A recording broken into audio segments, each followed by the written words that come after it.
Так, топ самых распространенных причин скрипов. Это скрип картриджей. Пардон, мат я себе вырежу. Что скрипит обычно в картридже? Полуоська. Не факт, что будет контакт. Второе.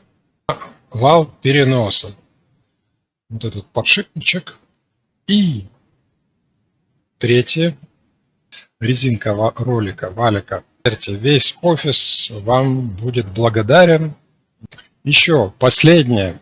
Выходные ролики. На этом все. Спасибо за внимание. Пишите письма и комментарии.